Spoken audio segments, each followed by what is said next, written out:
hay cosas que uno no puede olvidar, ¿no? ¿Cómo vamos a olvidar y a descuidar ningún detalle de lo que ha ocurrido en el recital del Indio Solari en Olavarría? No por tratarse solamente del Indio Solari, sino cualquier evento, cualquier situación que genere muertes, como lo que ha sucedido allí en Olavarría, tiene que tener algún análisis posterior.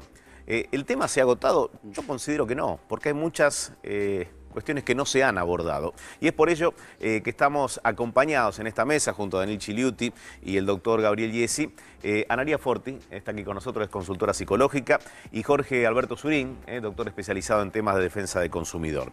Y ya les voy a ir contando por qué se trata la presencia de ambos.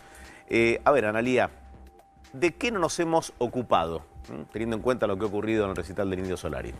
Hace mucho tiempo que la sociedad argentina se viene desocupando de lo que tiene que ver con el respeto a la norma, a las reglas y con el apego a la ley.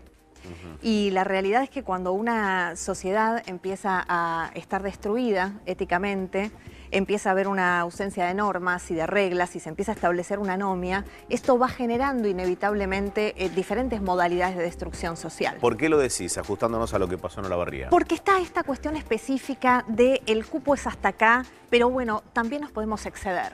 El desapego al imperio de la ley.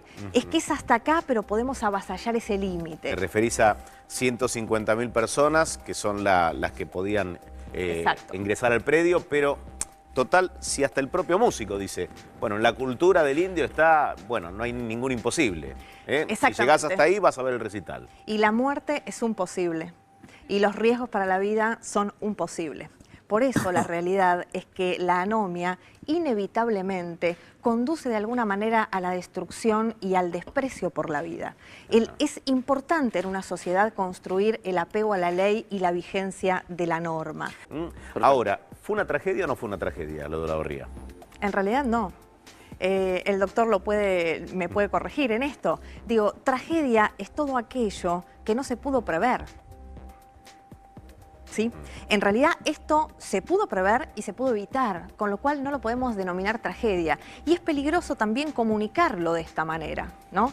Porque hay responsabilidades que tienen que ver con esto, con dejar claro que todo aquello que puede ser previsto y que puede ser evitado no reviste el carácter de tragedia. A ver, no es el único recital, ¿no?, de la historia. Hay recitales al aire libre, hay otros recitales multitudinarios, de 1 millón de personas en el exterior, y no quiero decir que nada ocurre. Pero, por ejemplo, si en un predio donde debieran entrar 150.000 personas, porque eso es lo que indica la capacidad, hay un organizador que vende 50.000 entradas más y se permite el ingreso, quizás casi como prioridad, de aquellas personas que primerearon, fueron antes, ganaron un lugar dentro del predio sin tener la entrada porque no había controles. Gente que tenía su ticket, decía, vos recorrías Olavarría desde que llegabas hasta el lugar del recital y nadie te pedía la entrada. Es decir, se está incumpliendo todo. Y ahí es donde me estaciono para decir, sí, se pudo haber evitado esto, tranquilamente. Pero absolutamente se pudo haber evitado. Y está también esto peligroso de comunicar esta cuestión. A ver, lo podemos circunscribir al concepto de cultura ricotera. Podemos. En definitiva, es una cultura tanática. Porque si yo estoy diciendo, hasta acá es lo que se puede, pero excedámoslo, porque esto es parte de esta determinada cultura. Y ese exceso implica automáticamente poner en riesgo la seguridad de las personas y la integridad física. Es una cuestión muy peligrosa. ¿Y peligrosa por qué, Eduardo? Porque hay determinados valores, como la vida, ¿sí? Valores que están incluidos además en la Constitución y que se transforman en bienes jurídicos cuando son protegidos por el derecho, que quedan absolutamente desamparados. Quiero escucharte a vos primero, está muy bien lo que dice y lo que dice Cecilia, y a eso iba exactamente. Por eso decía, lo podemos circunscribir a la cultura ricotera, pero esto tiene que ver con una cultura tanática que abarca a la sociedad y tiene que ver con esto que ella muy bien refería.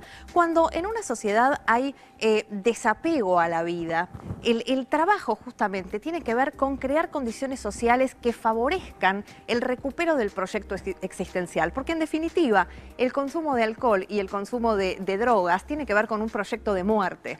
Claro. ¿no? Y esto claramente tiene que ver con toda la sociedad. Es una actitud que estamos viendo a nivel social amplio. Sí, no la tenemos que concentrar en el recital del Indio ni en ningún evento en particular. Exacto, por eso decía, lo podemos tomar como una cuestión de la cultura ricotera, pero esto tiene que ver con una conducta tanática a nivel social, hay una cultura de la destrucción, del desprecio de la vida, de, como decía Cecilia, no tener registro del otro y no tener ningún tipo de autocuidado. Hay un desapego por la propia vida y te digo algo interesante. A ver.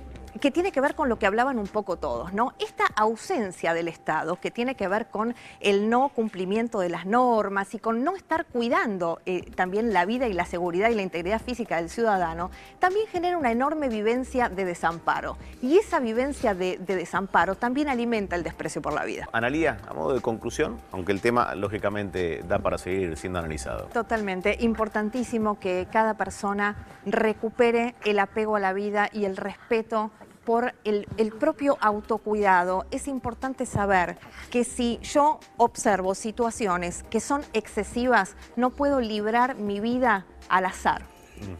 Tengo que aprender a autocuidarme, tienen que aprender a protegerse. Sin dudas. Analía, un gusto tenerte como siempre. A Doctor ustedes. Surín, gracias por haber venido.